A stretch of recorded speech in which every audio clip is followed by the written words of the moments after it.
Kalau mau banyak duit, kerja. Jangan ngarepin warisan. Ih, dihujat satu Indonesia baru tau rasa loh. Ups.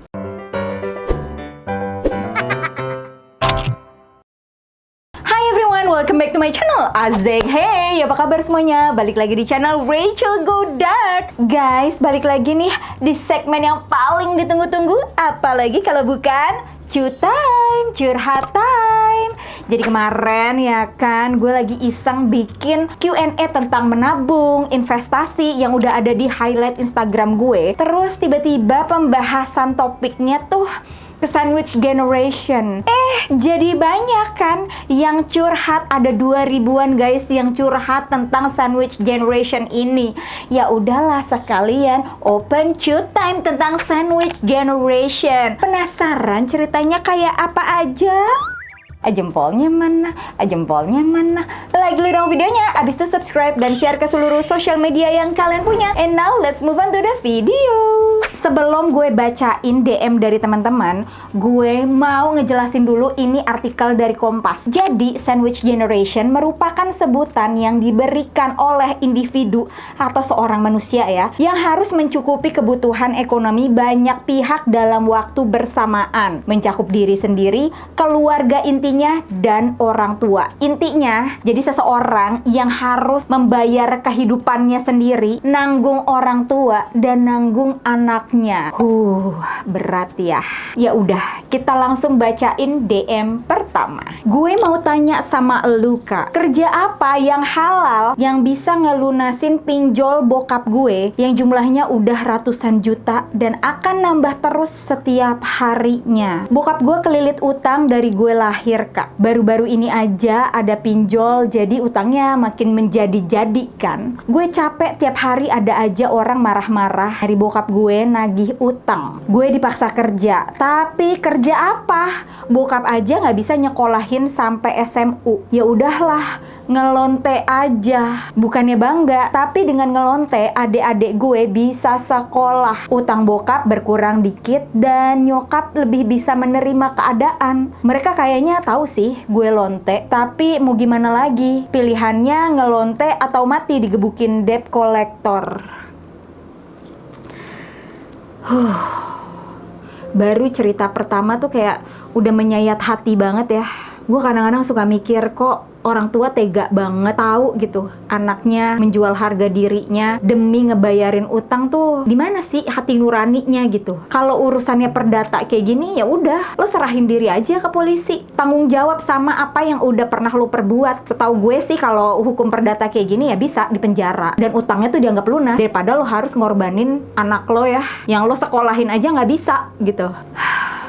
Cuma emang gue tuh kurang paham soal hukum di Indonesia. Mungkin di sini ada teman-teman yang mengerti kalau kasusnya kayak gini, apakah bisa seseorang dijerat hukum dan dipenjara aja supaya utangnya lunas gitu. Ini bukan solusi yang mengasihkan sih. Tapi menurut gue ini sebuah solusi daripada nanti ya ujung-ujungnya nih, karena lo merasa lo membalas budi kedua orang tua lo dan lo berharap hal yang sama. Lo berharap anak lo suatu saat nanti bisa bayar budinya ke lo gitu.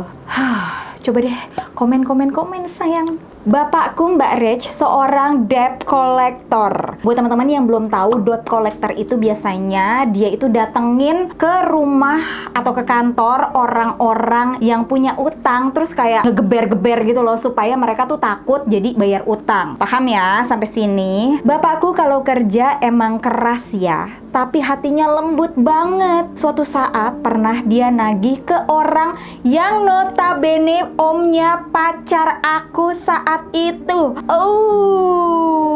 Jujur malu sih sebenarnya. Sekaligus sedih karena abis itu aku diputusin. Tapi aku tahu bapak cuma ngejalanin tugasnya.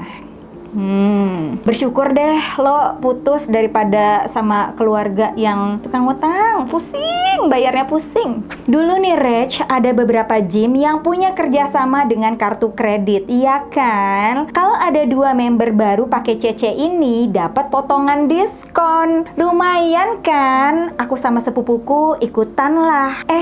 Ini kan kontraknya 1 tahun ya. Di bulan keempat sepupuku nggak nge-gym lagi. Tapi tagihannya tiap bulan tetap aku bayar. Oh, sepupunya semacam benalu ya. Terus pas ditagih bilangnya, dulu nyokap aku pernah ngutang sama nyokapnya dan dianggap lunas aja gitu karena aku bayarin gymnya. Bisa begitu ya?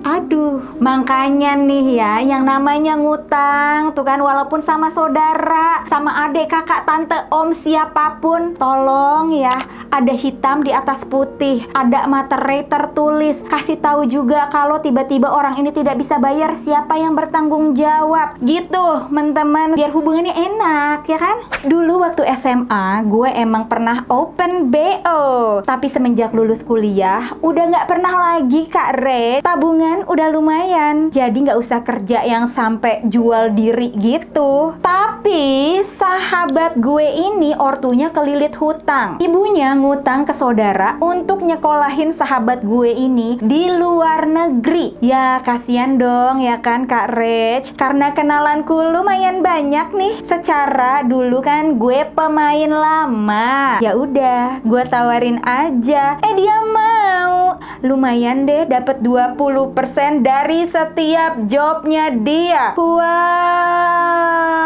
maklar lontengana ya.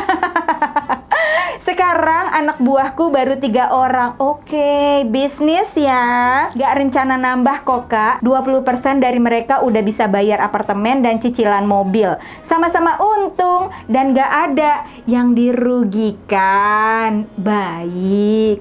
Kalau bisnis kayak gini ya bingung juga sih sebenarnya ya, siapa yang dirugikan. Kadang-kadang perempuan itu melakukan pekerjaan seperti ini tuh emang tuntutan ekonomi gitu. Kalau dari beberapa cerita yang udah gue bacain ya, gue bisa mengerti sih sebagai perempuan ya. Ada perempuan lain yang bekerja sebagai seks komersial untuk menghidupi dirinya sendiri gitu, untuk kebutuhan ekonomi, untuk bertahan hidup.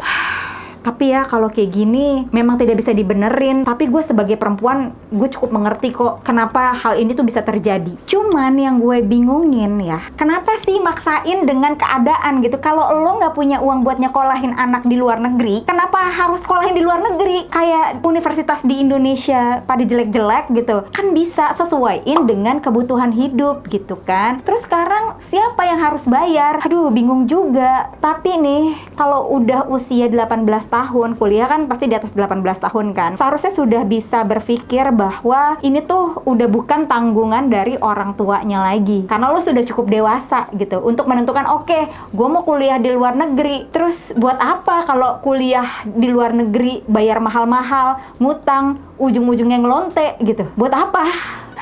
Bingung gue nih kalau kayak gini. Kalau menurut teman-teman gimana? Coba komen di bawah ya. Anjir, pas banget nih buka cut time-nya. Minggu lalu gue abis nikahan. Setelah diundur beberapa bulan karena PPKM. Emang sih yang bayar nikahan kebanyakan ortu istri. Tapi nggak nyangka aja kalau amplop nikahan semua-muanya dikasih ke pihak istri. Katanya budaya Sunda tuh gitu. Yang bayar nikah emang pihak perempuan. Jadi, semua uang nikah buat keluarga perempuan. Nyeseknya, tamu-tamu konglo yang datang kasih amplop besar itu dari keluarga gue, bukan dari mereka. Aduh, ribet ya emang kalau nikahan Indonesia tuh. Jadi kesannya pernikahan itu adalah sebuah bisnis. Padahal sih ini sebenarnya nggak akan terjadi kalau diomongin dari awal ya kan. Kan lo bisa lah cincai ke saudara-saudara lo yang konglo-konglo itu. Nanti amplopnya transfer aja sayang, jangan taruh di depan gitu. Bisa dong ya kan. Harus cerdas-cerdas dikit nih, oke? Capek banget Kak Cel jadi anak tunggal tuh. Bokap sakit-sakitan yang harus aku tanggung, dari kontrakan, obat, makan, dan lain-lain. Aku selalu berharap sebenarnya punya adik atau kakak yang bisa berbagi tanggungan ini. Mana sekarang ibu ikut-ikutan sakit. Uang gajiku tiap bulan cuma buat mereka doang. Boro-boro buat beli baju baru. Makan aja susah. Pedih sih emang kalau kayak gini. Tapi ya, bukan berarti lo punya adik atau punya kakak bisa berbagi sepenanggungan. Enggak, belum tentu. Yang ada nanti kalau lo punya adik atau kakak ya, ribut ya kan, salah-salahin tanggungan. Ini lo dong, lo kan lebih kaya. Nggak bisa, gue nggak bisa nih, gue miskin, gue nggak punya uang lagi. Kayak gitu aja terus. Iya, gue ngerti, pasti berat banget jadi anak tunggal. Tapi lebih berat lagi kalau lo punya kakak dan punya adik, kerjanya berantem terus, nggak bisa berbagi sepenanggungan. Percaya deh. Hidup di keluarga patriarki itu menyedihkan. Aku anak perempuan dari 3 bersaudara. Yang kedua, abangku diperbolehkan nikah nanti. Sedangkan aku dituntut nikah secepat-cepatnya biar nggak jadi beban keluarga. Aku juga dituntut untuk kerja, Kak. Supaya apa? Karena laki harus nabung buat nikahin istrinya. Sedangkan aku nggak pernah dianggap, cuma disuruh kerja. Duit dikuras dan harus nikah. I know, gak adil banget sih. Maksud gue gini loh, laki-laki dan perempuan di mata gue tuh sama aja. Mau punya anak laki, mau punya anak perempuan. Laki-laki dituntut untuk menghidupi istrinya. Terus kalau anak perempuan ya udah aja gitu, karena bakal dinafkahin sama suaminya. Iya kalau suaminya baik, iya kalau suaminya mau nafkahin. Kan kebanyakan kejadian enggak, ya kan? Jadi ya harus seimbang gitu. Kita nggak bisa beda-bedain lagi tuh kayak, come on, it's 2021. Bulan depan udah 2022 lagi. Namaste. Pertengahan tahun lalu seharusnya gue nikah loh, Cel. Tapi batal dong. Karena keluarga mantan gue tahu kalau gue tulang punggung keluarga. Mereka nggak mau anaknya nanggung beban hidup keluarga gue. Iya, emang bonyok gue utang di mana-mana. Ngarepin anaknya ngelunasin hutang. Tapi gue kerja kok. Gue sanggup bayar utang bonyok gue walau nyicil juga. Kenapa sih nggak bisa mertahanin gue? Padahal dulu dia cinta banget, bucin banget malah. Gosipnya sih karena dipelet orang tuanya. Kalau inget masih nyesel sih, Cel. Duh, berat sih. Tapi bersyukur deh lo nggak jadi nikah sama orang yang orang tuanya tuh suka ikut campur gitu. Lagian ya, gue ngerti nih dengerin gue. Kalau ada laki-laki yang dulunya tuh ngejar-ngejar lo, kayak cinta banget sama lo, bucin banget, terus tiba-tiba tuh kayak nggak mau mertahanin lo. Hey, ingat, itu pasti terjadi sesuatu. Nggak mungkin tiba-tiba dia nggak cinta sama lo. Oke, bisa jadi dia sebenarnya ujung-ujungnya ragu sama lo, atau kepincut cewek lain, atau emang nggak yakin aja mau nikah sama lo. Dia nggak cinta-cinta banget sama lo. Karena laki-laki yang cinta banget sama perempuan, apapun yang akan terjadi, segala mau utang keluarga lo, nenek buyut lo, dia bakal bertahan, dia bakal stay sama lo, dia bakal nikahin lo. Nggak ada tuh cerita, aduh gue cinta sama lo tapi kayaknya gue nggak bisa, orang tua lo tuh begini. Bullshit. Emosi ya gue ya. Sabar bang, sabar. Soalnya nggak ada. Kalau laki-laki udah cinta, udah pasti bakal dinikahin. Namaste. Janji ya mbak, jangan spill nama gue. Gue udah tobat nih. WK. Waktu bujang, gue suka main ke spa. Spa. Tapi nggak yang gimana-gimana. Cuma BJ doang. Namanya juga laki. WK. Males banget nih gue kalau udah ada pembenaran namanya laki. Ya terus kenapa? Emang lo pikir semua laki tuh wajar ngelakuin apa yang lo lakuin? Lanjut. Gue tuh suka bawa sepupu gue. Lagi itu masih banyak uang, jadi gue lah yang bayar pakai kartu kredit. Entah gimana ceritanya, bulan kemarin gue masih dapat tagihan kartu kredit. Taunya masih dipakai dong sama sepupu gue ini. Bangsat kan? WK. Gue udah bilang dia untuk stop pakai kartu kredit gue, tapi dia malah ngancem mau ngasih tahu ke istri gue. Wah. Gue bingung nih. Lo ngebayarin sepupu lo buat sewa lonte gitu ya, pakai kartu kredit lo. Terus lo di blackmail, diancem kalau ngasih tauin bakal dibongkar sama istri lo. Gue mau kasihan tapi kayak pengen syukurin. Gak usah orang tua kandung. Siapapun yang ngerasa tetua di atas kita, kalau tahu duit kita ada, pasti bagi-bagi lah buat adekmu, bla bla bla. Lelah banget dengernya, padahal nyari duit itu nggak semudah itu. Iya nih, kenapa ya? Ini gue bertanya, ya kan, kenapa sih orang-orang zaman dulu atau orang-orang yang lebih tua dari kita selalu bilang, lo kalau punya uang, bagi-bagi dong ke saudara lo yang miskin, yang lagi nggak punya uang. Masalahnya, yang punya uang ini juga hasil kerja keras, ya kan? Sekali, 2 kali, ya nggak apa-apa deh. Oke, bagi-bagi dikit tuh ya, bagi-bagi rezeki. Tapi kalau udah terus-menerus gitu ngerasa kalau wajib nih yang miskin harus minta duit sama yang lebih mampu, itu bahaya sih. Jatuhnya jadi benalu, sayang. Kebanyakannya yang nggak mampu itu karena dia nggak mau usaha, karena dia pikir saudaranya banyak yang mau ngebantu dia. Nah, pemikiran yang minta belas kasihan, minta-minta inilah yang merupakan bibit-bibit sandwich generation. Duh, kesel. Lo tuh ya kalau mau banyak duit kerja, jangan ngarepin saudara yang lebih kaya, jangan ngarepin warisan. Dihujat satu Indonesia baru tau rasa loh. Ups. Ini paling menyedihkan sih. Ortuku meninggal, terus Pak D bilang, nanti kalau kamu udah ada penghasilan, jangan lupa bantu sepupu-sepupumu itu. Aku lagi sedih, tapi malah digituin. Gila loh. Gila loh. Sepupu-sepupu maksudnya anaknya Pak D-nya kan? Itu tanggung jawab lo kali. Gedek banget. Ada lagi nih, ya kan? Lu kan masih single, duit tabungan pasti masih banyak. Kasihlah saudara, jangan hitung-hitungan. Keuangan sama keluarga itu beda ya, bangsat. Oke. Ini gue tahu banget nih, pasti pada emosi, ya kan? Sumpah kesel banget, mental miskin pengennya minta-minta melulu. Heran. Sorry courage ngegas gue. Nggak apa-apa. Gue juga senang kok ngegas yang kayak gini karena kesel gitu. Kita yang usaha, kita yang mati-matian kerja, terus orang lain karena menganggap saudara, terus jadi kayak merasa berhak untuk mendapatkan hasil dari jerih payah kita. Hey! Halo Courage, orang tuaku udah cerai karena bapakku selingkuh sama janda anak 1. Bapakku menjandakan mama demi menikahi janda. Nah, semenjak saat itu memang aku udah lost contact sampai tahun 2018-an. Bapak aku ngubungin kakak minta duit beberapa juta untuk usaha atau bayar utang lah, nggak tahu. Aneh banget nggak sih, udah ngebuang kita tanpa malu malah minta duit ke kita. Alasannya karena dia adalah bapakku dan hutang harus dibayar sama anak. Gue kurang paham sih sama alasan ini, tapi bentar, jadi yang ngutang bapaknya, terus anaknya yang disuruh bayar karena ini gue tuh bapak lo gitu. Hey, bukan berarti lo pernah berhubungan dengan seorang wanita itu membuat lo menjadi seorang ayah. Bukan, seorang ayah itu nggak akan ninggalin anaknya sekalipun dia meninggalkan istrinya, tapi dia tidak akan pernah ninggalin anaknya.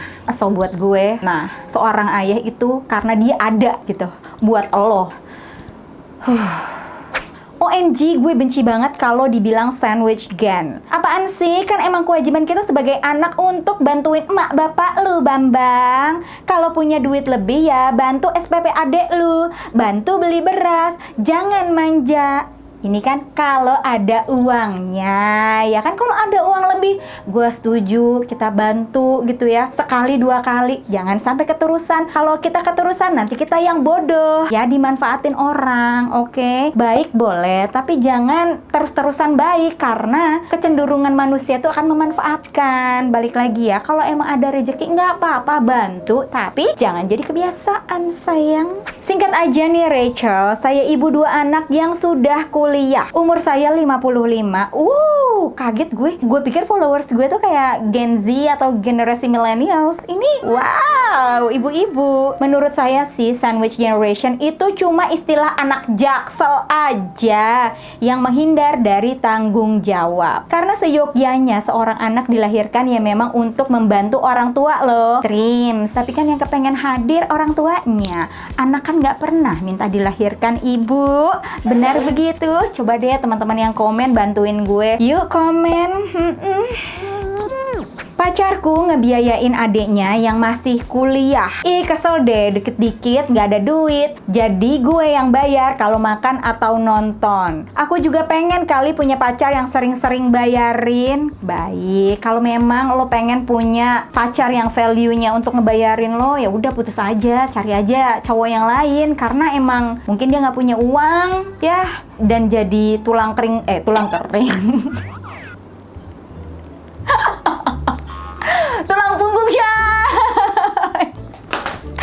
kering ini. Kak Rach, gue bukan termasuk sandwich generation, tapi gue merasakan jadi yang dibayar-bayarin. Oke, kakak gue ngebayarin hampir 50% kebutuhan keluarga di rumah. Dia sih biasa-biasa aja dan kayaknya ikhlas-ikhlas aja. Tapi pas gue belum lama ini temenan sama dia di Twitter, ternyata dia sering sambat soal sandwich generation. Bilang ngerasa dikutuk lah, ngerasa disusahin lah, muka dua asli deh. Kalau nggak ikhlas, mendingan nggak usah, woy. Kadang pilihannya lo harus atau keluarga lo mau mati kelaparan gitu. Lo nggak sekolah gitu. Berat. Punya tanggungan sendiri aja berat. Gimana kalau harus nanggung orang tuanya, tanggung adik-adiknya? Berat udah. Kalau kakak lo emang ngedumel, udah telan aja. Kalau lo punya rezeki dikit, ya beliin dia sesuatu, balas budi, atau kasihlah sesuatu. Kalau orang ngomel-ngomel gitu ya wajar kok. Pasti berat hidupnya. Masih mending jadi sandwich generation yang mesti bayar-bayarin sekolah ade dan biayain kebutuhan keluarga. Nah, gue bertanggung jawab kalau ade gue mau punya tas baru, mau ke salon, mau pakai nail extension biar kayak tiktokers. Tuh, demennya tuh. Mau beli ini itu yang mempercantik dirinya. Itu tanggung jawab gue. Mau nangis gak sih, kampret? Gue bantuin jambak boleh? Kesel gue. Orang tua gue, terutama bokap, itu paling nggak bisa nahan kalau lihat gue megang duit. Pasti ada aja yang dibilang, buat beliin makanan dong, titip ini, pinjem dong. Tapi kalau nggak dikasih, kata-kata andalannya, belagu banget sih, baru punya duit segitu aja udah pelit sama orang tua. Padahal dari gue SMP sampai sekarang gue kuliah, gue jajan udah make duit sendiri. Minta uang ke dia juga udah jarang banget. Karena dia kalau dimintain duit ngamuk-ngamuk, bilang gue minta duit melulu, WTF. Tapi giliran gue punya duit pasti selalu dimintain. Sifat dia jadi nurun ke adik laki-laki gue. Dia kalau apa yang dimau nggak dikasih bakal ngamuk kayak bokap gue. Please bacain ya Kak Rach. Susah sih kalau sama keluarga yang prinsipnya tuh udah beda. Kalau gue prinsipnya kalau tidak bisa bantu ya udah diem aja gitu, nggak usah nyusahin. Tapi ini mungkin karena bokap lo penganut keras sandwich generation ya, ngerasa anak itu adalah investasi di masa tua. Karena selagi muda dia ngasih makan, ngasih sekolah anaknya, jadi kayak berharap imbalan gitu, berharap hutang budi gitu sama anak. Padahal sih balik lagi kan yang pengen punya anak elu, ya tanggung jawab orang tua lah gitu, bukan jadi sesuatu hal yang harus dibalas gitu. Kalau anaknya nggak bisa balas ya mau gimana? Apalagi nih gila sih sampai ngata-ngatain kayak gitu, jahat banget. Dari dulu tuh cerita-cerita kayak Malin Kundang pasti anaknya yang durhaka. Kenapa ya? Kok nggak ada orang tua yang durhaka gitu atau orang tua yang dakjal gitu. Padahal nih cerita di sini yang dari tadi gue bacain tuh kebanyakan gitu.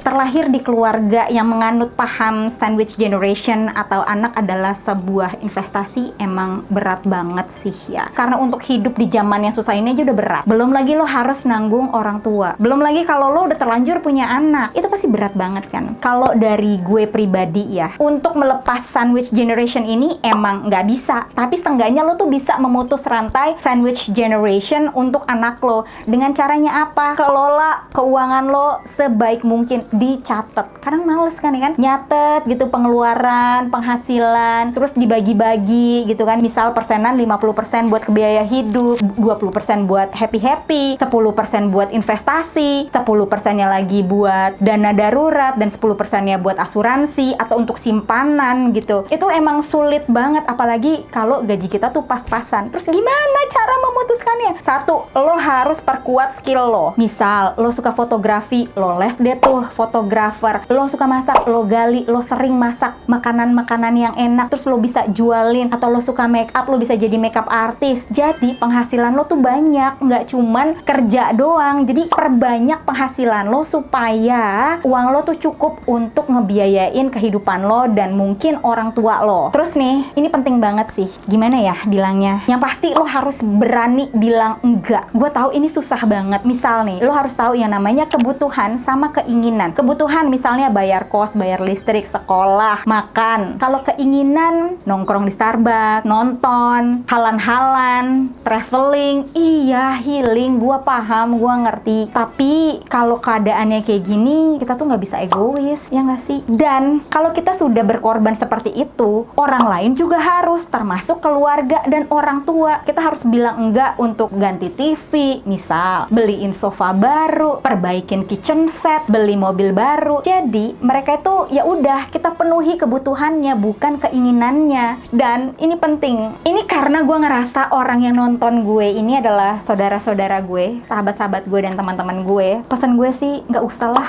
kasih tahu berapa penghasilan kita sebulan ke siapapun, termasuk ke orang tua. Bukan berarti gue mengajarkan lo untuk bohong, tapi ajarkan mereka juga untuk cukup tahu aja kalau uang lo tuh nggak banyak. Lo harus nabung, lo harus punya asuransi, lo harus punya saving buat menikah, buat traveling. Lo kasih tau aja kebutuhan lo apa, tapi jangan kasih tauin nominalnya. Terus lagi kalau punya saudara, ajak patungan. Iya, gue tahu misalnya lo punya uang yang lebih banyak dari mereka-mereka, tapi mereka tuh harus patungan juga. Nggak harus banyak, tapi harus patungan. Ngerti nggak sih? Walaupun sedikit, tapi ada kontribusinya gitu loh. Asuransi kesehatan ya, itu penting banget. Kalau lo nggak punya asuransi, yang penting lo punya BPJS aja, biar nggak nyusahin anak-anak lo nanti. Terakhir nih, kalau lo mau punya anak, direncanain. Kalau lo ngerasa keuangan lo belum sanggup, nggak apa-apa kok nggak langsung punya anak. Aduh, nanti tetangga ngomel-ngomel, ih kok nggak subur, lama banget nggak punya anak. Biarin, belajar budek sama mulut-mulut tetangga. Kenapa? Karena yang susah kan kita. Kalau kita tidak merencanakan keuangan, kalau kita tiba-tiba jeng-jeng hamil langsung punya anak di saat kondisi keuangan lagi tidak baik, kasihan anaknya. Serius deh. Nanti ujung-ujungnya mereka yang harus ngebiayain lo di masa tua lo. Padahal ketika lo menunda punya anak, enggak, lo nggak menunda rezeki. Justru lo mempersiapkan rezeki. Lo siapin nih biaya lahiran berapa, biaya popok, biaya rumah sakit, persalinan, imunisasi. Gila, imunisasi tuh mahal tau gak sih? Serius deh. Intinya lo harus banget mempersiapkan perencanaan keuangan kalau lo mau memutuskan sandwich generation ini. Gila, gue udah kayak Mario Teguh, cuy. Oke guys, thank you banget buat teman-teman yang udah nonton Chew Time gue. Semoga bermanfaat ya. Jangan lupa di-share guys. Siapa tahu video ini bisa membuat semangat teman-teman lo atau saudara lo yang lagi ada di posisi sandwich generation ini. Jangan lupa juga untuk subscribe channelnya karena ada 2 video baru setiap hari Senin, Kamis, dan kadang-kadang di hari Sabtu. Follow juga TikTok gue di Rachel Godard 25. And kalau lo ketinggalan video gue sebelumnya, bisa klik di atas atau di bawah sini. And once again, thank you so much for watching. I'll see you on my next video. Stay kece. Bye-bye, bye-bye, bye-bye.